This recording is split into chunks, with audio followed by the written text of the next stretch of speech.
મોરાર સાહેબને આવીને મધુવંતી પગે દંડવત કરીને પગે લાગી ઓલી શાલ છે બાપાને બતાવી કે આ સાધુએ મને આ શાલ આપી, મારો તો બાપા ઉદ્ધાર કર્યો, હવે આનોય ઉદ્ધાર કરો. મારો ઉદ્ધાર કર્યો પણ આ મારો ગુરુ છે એનોય ઉદ્ધાર કરો. બાપાએ મસ્તક ઉપર હાથ મૂક્યો. તપસ્વી આ બધી એક બાજુ થઈને સાધુ અંદરથી પ્રગટ કર્યો. હાજી એવા એ મોરાર સાહેબ પાસે આ નેકનામ ગામના જે હું કહું છું કે જીવા સુમરાએ પોતાનો એક નાનકડો દીકરો મોરાર સાહેબ પાસે રહેવા મૂક્યો. 12 મહિને પગાર કંઈ આપે ન આપે પણ મારા દીકરાને સાચવો, મારા દીકરાને સાચવો. મોરાર સાહેબે પોતાની ગાયું સાચવવા એ હોથીને પોતાનો સાથી રાખ્યો, જેનું નામ હોથી છે. હોથી નાનકડા છે, 12-15 વર્ષના, ગાયું ચરાવે. અને અહીંયા મોરાર સાહેબ રાતના બેઠા હોય સત્સંગમાં. બહેનો સાંભળો, ભાઈઓ, રાતના સત્સંગમાં સંતરામ બાપુ ભજન ગાય મોરાર સાહેબ, અને હોથી પાછળ બેઠો બેઠો લાકડીમાં આમામ કરે. અને એ ગુરુજી ગાય એવું પાછળ એકલો એકલો ગાય. અને પાછો ગાયુંમાં જાય એટલે ન્યા પાછો જંગલમાં ગાય. એમ કરતાં કરતાં ગુરુજીના જેટલા જેટલા પદો ગુરુજી ગાતા હતા એ બધા શીખી ગયો હોથી. પછી ઓલા સત્સંગીઓ કહેશે કે બાપા કે આપણો હોથી એ ભજન ગાય છે. એટલે એક દી મોરાર સાહેબે કીધું કે હોથી બધા તને કહે છે ભજન ગાય. તો કે હા બાપા, તમે ગાતા હો ને પછી પાછળ બેઠો બેઠો હું ગણગણતો હોઉં. એમ કરતાં કરતાં મને ગોઠી ગયું, એટલે ફાવી ગયું અને શીખાઈ ગયું. તો લે અને પછી મોરાર સાહેબની પાસે મોરાર સાહેબે શીખવાડેલું અથવા ગાયેલું હોથી ગાય છે. હોથી હમણાં બાપુ કહેતા હતા ને, તે તો પકડો નામનો ઈ રાગનું જ પદ છે. અરે રે તે તો પકડ્યો નામનો, એવું છે. આ મારું ચિતડું ચોરાયલ રે મારું મનડું, હેરાયલ રે કોડીલા કુંવર કાન સે, કોડીલા કુંવર કાન.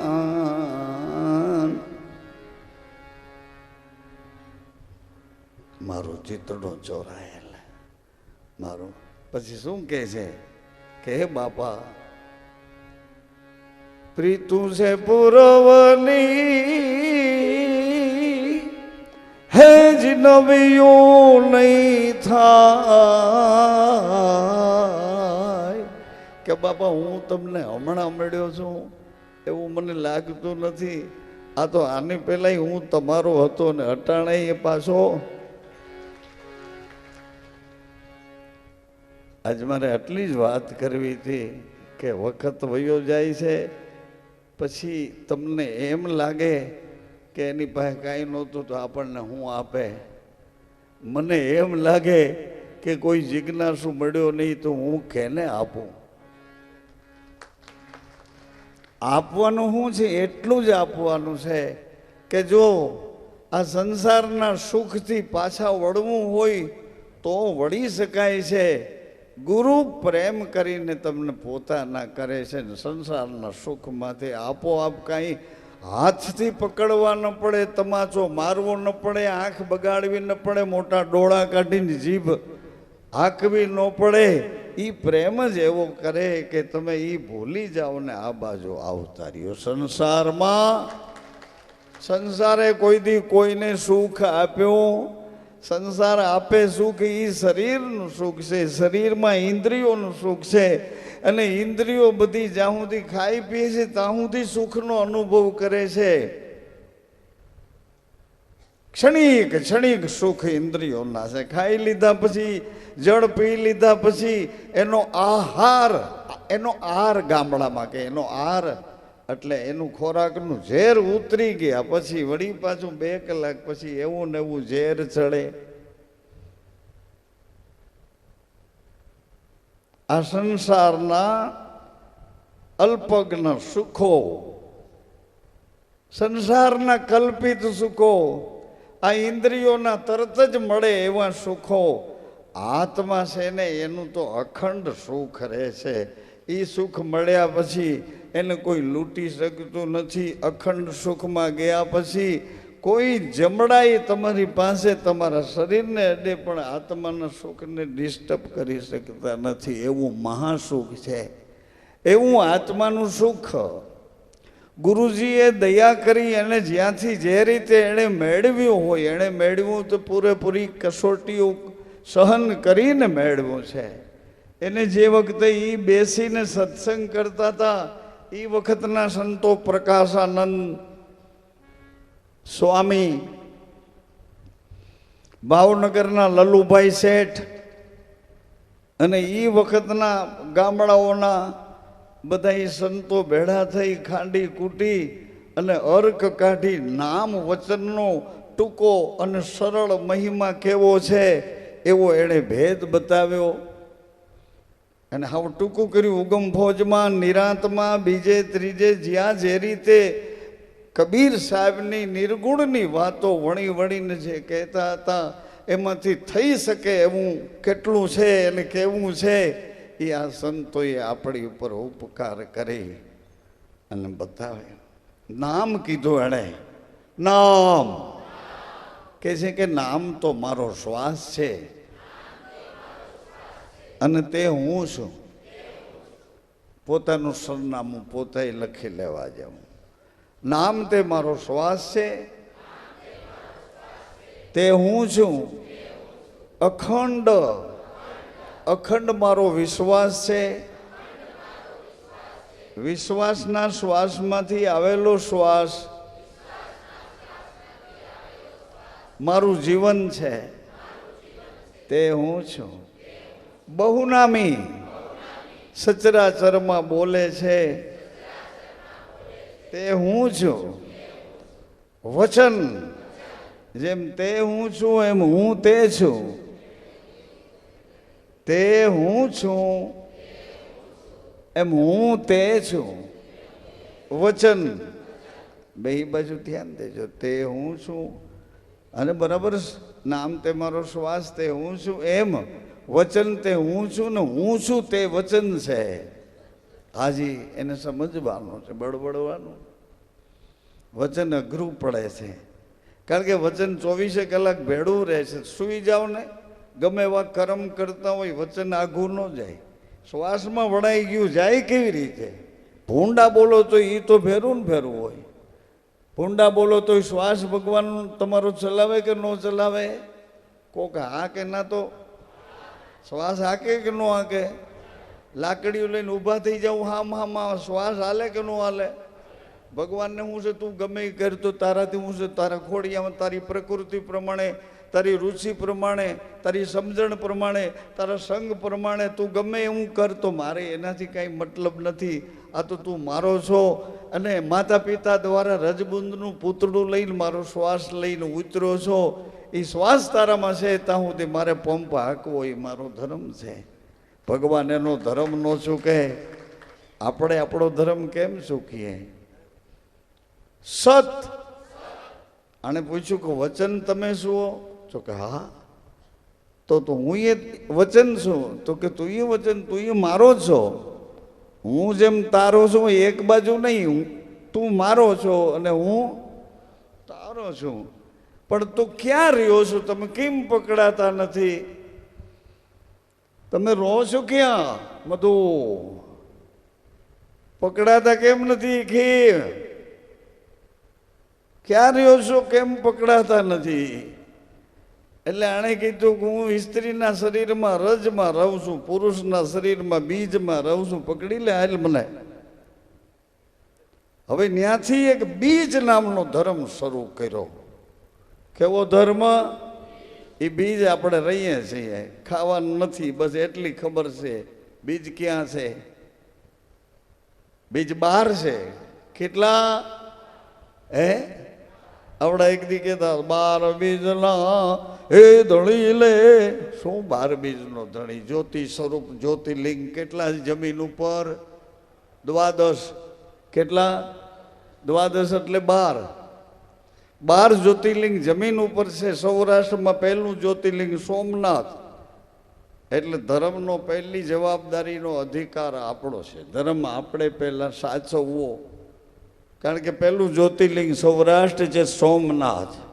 પછી બીજા બધા જ્યોતિર્લિંગનો મહિમા આવ્યો, પણ સોમનાથ આપણને પહેલું જ્યોતિર્લિંગ. એવી રીતે શરીરમાં 12 જગ્યાએ 12 જ્યોતિઓ છે. 12 જ્યોતિર્લિંગ શરીરમાં રહે છે. વચન બીજને, સત બીજને, અમર બીજને, રક્ત બીજને જાણીએ તો સેવીએ ને. આ 12 બીજના ધણીની વાત કરું. 12 બીજનો ધણી કોણ? દ્વારકાનો નાથ. કોણ પણ? દ્વારકાનો નાથ, મર્યાદા પુરુષોત્તમ. પણ એ કોણ? તો કે ક્ષીરસાગરમાં વિશ્વના અણુ અણુમાં રમી રહ્યો છે. વિશ્વ અણુ, એની જ આ લીલા, એની જ આ માયા. લક્ષ્મીજી બાબુ પગ પાસે બેઠા રહીએ. સમુદ્રના જીવડા બધાય, નાના મોટા બધાય જીવો જોતા હોય કે હમણાં પગ હલશે, માં પગને પકડશે. પણ બધાય આમ ને આમ જોતા હોય. આનો પગ કઈ હલે નહીં અને માં કઈ પગ પકડે નહીં. આ મર્યાદા છે. તો કે આ મર્યાદાનું પાલન કેમ કરવું? તો કે હાલો મૃત્યુ લોકમાં. વિષ્ણુ ભગવાને પગ દીધો જમીન ઉપર. લક્ષ્મીજી આવ્યા. એક વચનમાંથી ઉતર્યા, એક ભૂમિમાંથી પ્રગટ થયા. જનકને ઘેર દેહમાં રહેવા છતાં વિદેહ ગતિવાળો તપસ્વી રાજા જનકને ઘેર સીતવા બનીને, જાનકી બનીને, વૈદેહી બનીને માં પધાર્યા. તો કે હવે બેયને મર્યાદાથી ભેગું કેમ રહેવું? ભગવાને સિદ્ધાંતો આપ્યા. એમ આ સનાતન ધર્મના સિદ્ધાંતો તમારા પતિની પત્ની આવા યુગમાં, ભલે ના યુગ ગમે ધમાલ કરતો હોય. હવે તમે ત્યાંથી મઢી આવતા રસ્તામાં કેટલાય બાંધતા હોય, તમારે શું છે? રસ્તામાં કઈનું કઈ તોફાન હાલતું હોય, તમારે શું છે? તમે નખ્યો બીજાને કે હાલને આપણે મઢીએ જાઉં. એ તો એમ આવી જાવ કે નથી આવી જતા?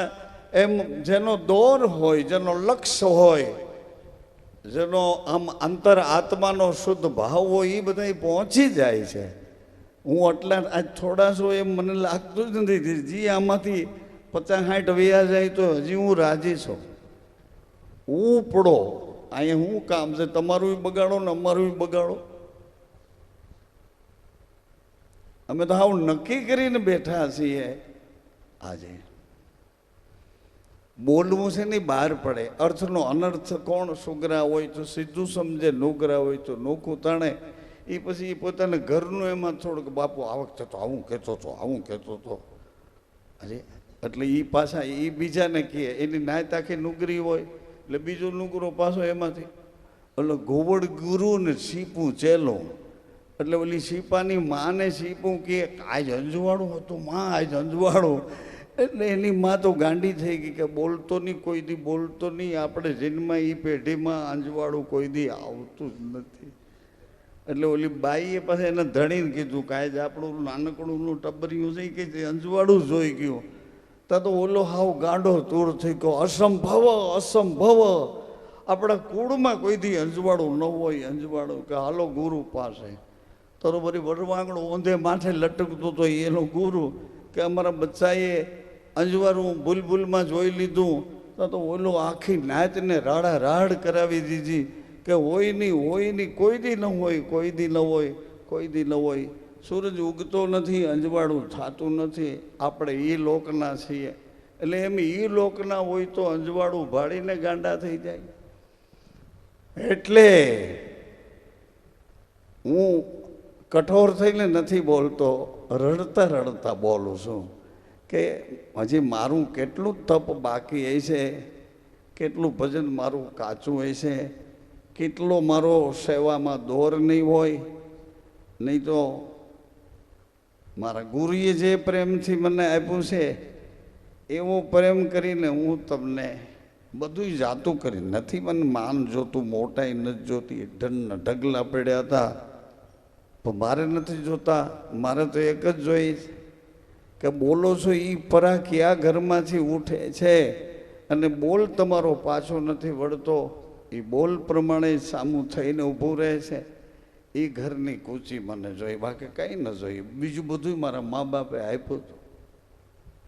નાનપણમાં ઘોડિયામાં મૂળદાસ બાપુ હોતો હતો તેથી 500 તો ચેલા મારા પિતાજીએ મૂડી નાખ્યા.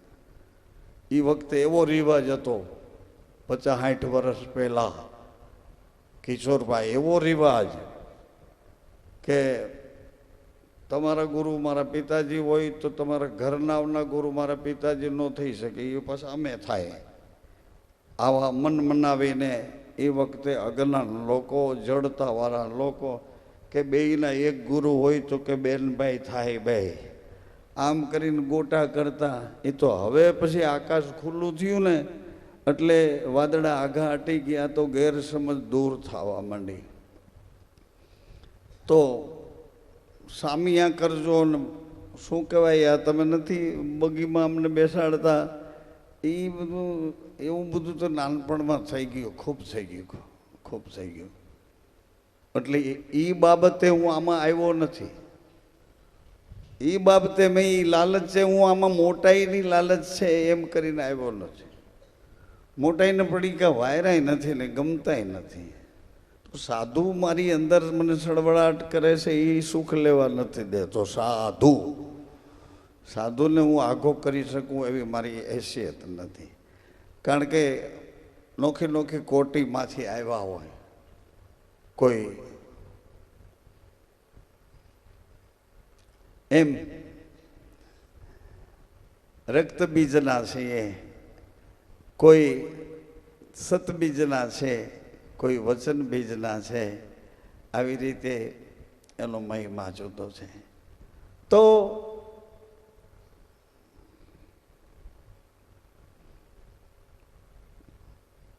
ધીરે ધીરે ગળે ઉતરે એમ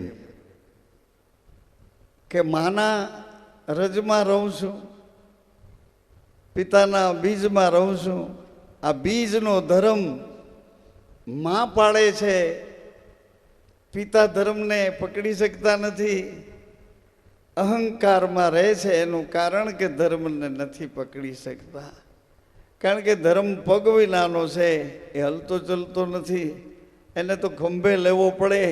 એની આંખો પરાપારથી જુએ એવી છે, પણ એને તમે અહીં ધારણ કરો તો એની આંખે હાકે પગ. તમારે હાલવાનું તો આપણે, એ આંખો એની એવી છે. અહીંયા ધારણ કરો એટલે રસ્તો બતાવે. એમ ગુરુ હૃદયમાં વચન રૂપે બેસે છે અને બધી બાજુથી આપણને સાચવીને, ધર્મને સાચવીને રાખે. એ ગુરુ એવી રીતે રહે છે. એનો એ મહિમા છે, એ ધર્મનો મહિમા. પણ પિતાને ધર્મ નથી સમજાતો. માતાઓને આપણને જન્મ આપવો છે ને એટલે માના શરીરની રચના એવી કરી છે. માને યોનિવાળું શરીર છે, માને સ્તનવાળું શરીર છે. કારણ કે એને આપણને દૂધ પાઈને મોટા કરવા છે. એક નાનકડી કોથળીમાં આપણને સાચવીને રાખવા છે.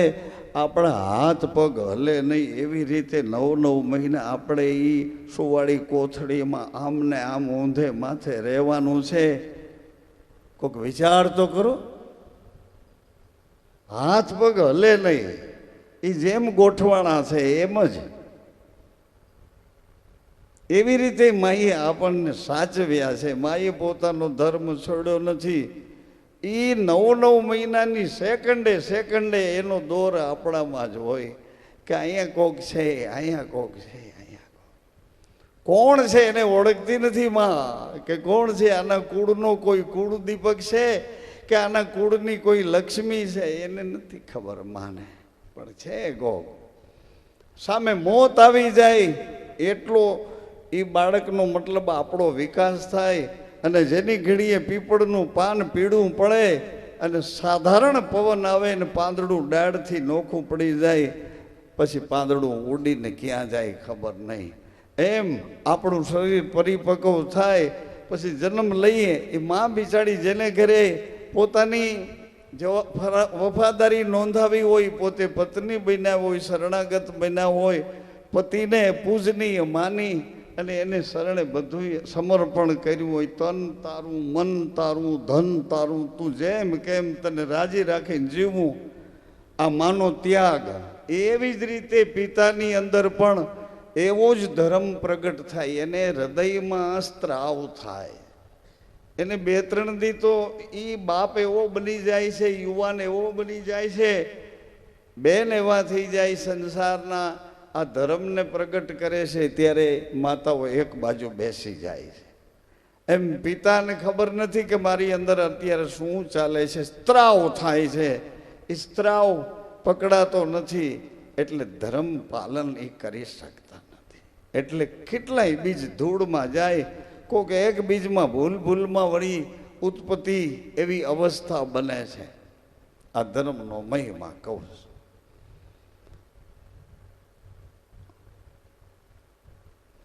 અવળી મોટી સભામાં વર્ણન કરવું મુશ્કેલ છે, કારણ કે મને તમને પ્રગટ કરવામાં એકાંત લેવી પડી. માને બાપને તો એ તો બે એકરૂપ થયા ને એકરૂપ થયા ત્યારે રજ ને બુંદ એના આકર્ષણમાં આવ્યા.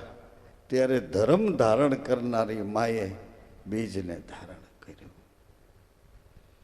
આવો એક ધર્મ સ્થાપ્યો રામ ભગવાને. પછી કૃષ્ણ ભગવાને કીધું કે જો ધર્મ પ્રમાણે જીવી ન શકો તો હું તમને કર્મ બતાવું, કર્મ કરીને જીવો. ભગવાન કૃષ્ણ કહે છે કે ધર્મ સાચવીને જીવાય નહીં તો હું તમને કર્મની ભૂમિકા બતાવું. હે અર્જુન, તું મારો બની જા.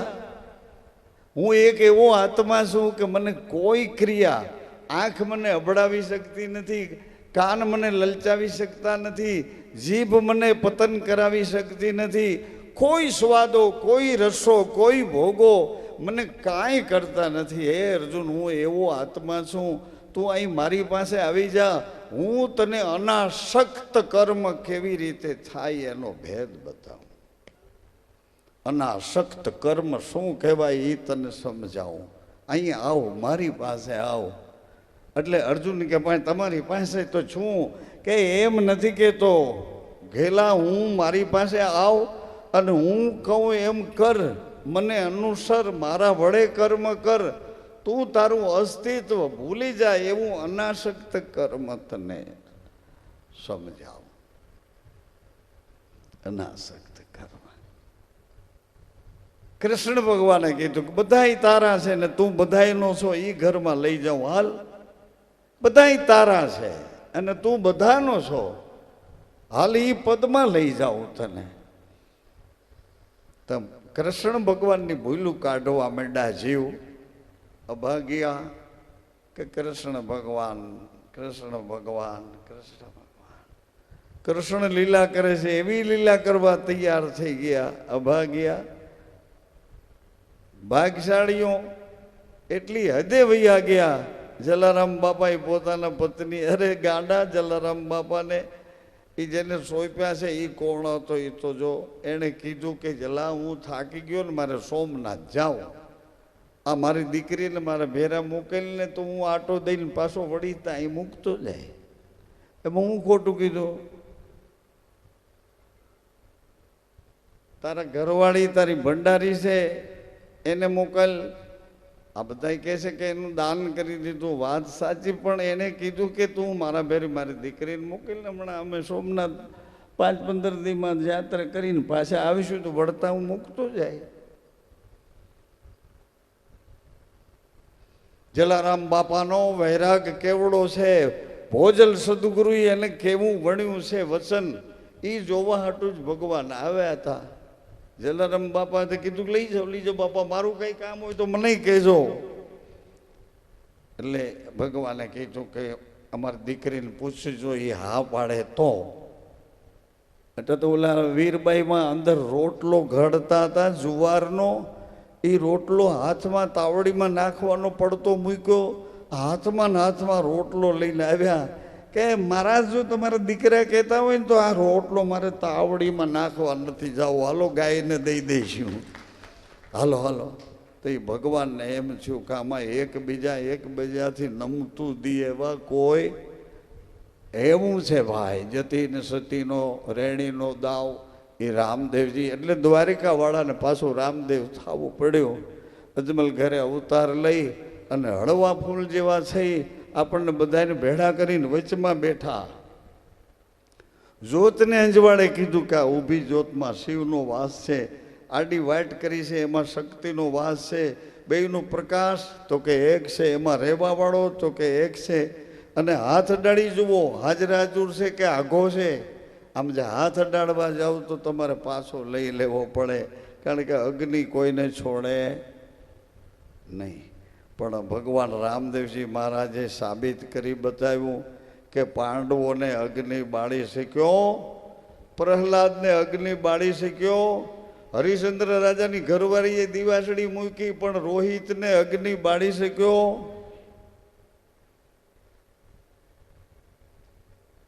કૃષ્ણ બળરામજી કાલ્યવનને નથી મારવો, આપણે નથી મારવો, મુચકંદ રાજાએ મારી નાખ્યો. કાળિયવનને 2.5 કરોડની સેના લઈને આવ્યો હતો. એ બધા હજી આમાં અડાવડા આપણને ક્યાંક ક્યાંક ભેળા થાય છે, એની સેના છે કાલિયવનની 2.5 કરોડની. કૃષ્ણ ભગવાને મુચકંદની ગુફા, દામોકુંડ જાઓ ને મોટી બેલીની બાજુમાં જ ગુફા છે, એ મુચકંદ સૂતા હતા ને ભગવાને પિતાંબરી ઓઢાડીને, કાળિયવન એમ કે આ કૃષ્ણ હોતો છે, જ્યાં પિતાંબરી ખેંચી તો ઓલાને વરદાન હતું કે હું જેની સામે જોઉં એ બળીને ભસ્મ થઈ જાય. ત્યાં કાળિયવન બળીને રાખનો ઢગલો થયો. પછી જરાસંઘને ખબર પડી કે મારી મદદે આવ્યો તો અને એને બળીને ઢગલો કરી નાખ્યો. હવે કૃષ્ણને છોડું નહીં. જરાસંઘે આખા ગિરનારમાં આગ લગાડી કે હવે બેય ભાઈઓ સળગી જશે. પણ બેય ભાઈઓ ઉપર ચડી ગયા દત્તાત્રેય મહારાજની ટૂંક ઉપર. ન્યા જઈને પૂછ્યું કે ઓલી ગુફાનો દરવાજો ક્યાં છે? દત્તાત્રેય મહારાજની ટૂંકની નીચે એનો દરવાજો હતો. દાતાર બાપુની ટૂંકમાં એક 450 માણસ બેસી શકે એવી એક ભયંકર મોટી ગુફા. ત્યાંથી ગુફામાં ઉતરીને સીધા નીકળ્યા તે દ્વારકા ભેળા થઈ ગયા બે ભાઈઓ. એમ હોથી ભજન ગાય ને ભજન શીખે એ હોથી એના મુસલમાન લોકો એની જમાતવાળાએ ના પાડી કે ભાઈ આ ભજન ગાય છે હિન્દુના, એટલે એના બાપ જીવા સુમરાને કહે કે તને હવે અમે નાતમાંથી બહાર કાઢીશું, રોટી બેટીનો વ્યવહાર તારી યારે નહીં કરીએ, કાં તારા દીકરાને કંઈ હિન્દુના ભજન ગાતો બંધ થઈ જાય. એટલે જીવા સુમરાએ હોથીને કીધું કે ભાઈ હવે હદ બહાર ગયા છે બધા, અમને નાતમાંથી બહાર કાઢે પણ રોટી બેટીનો વ્યવહારે બંધ કરે છે. એટલે જીવા સુમરાએ હોથીને બોલાવ્યો. ખંભાળિયાથી હોથી આવ્યો કે મારો બાપ બોલાવે છે. બાપ ફળિયામાં બેઠો છે, પાસેર ઝેર લઈને આવ્યો છે, તાંસળીમાં ઝેર ઘૂંટ્યું છે, ઘરના ઓરડાની કાંધી ઉપર તાંસળી મૂકી છે.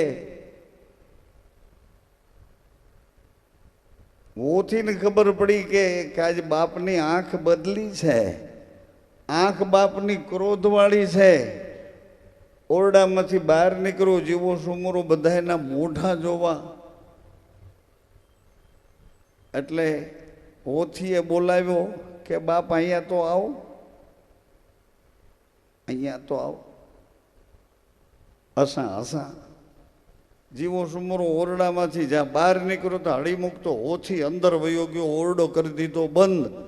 આમ જોયું તો તાંસળી પડી હતી કાંધી ઉપર, ઘટ ઘટ ઘટ ઘટ કરતો હોથી પી ગયો તાંસળી આખી ઝેરની. બારણા ખોલીને બધાને મળવા વળી પાછો બાપ આવ્યો તો એને બદલે હોથી બહાર મળવા આવ્યો.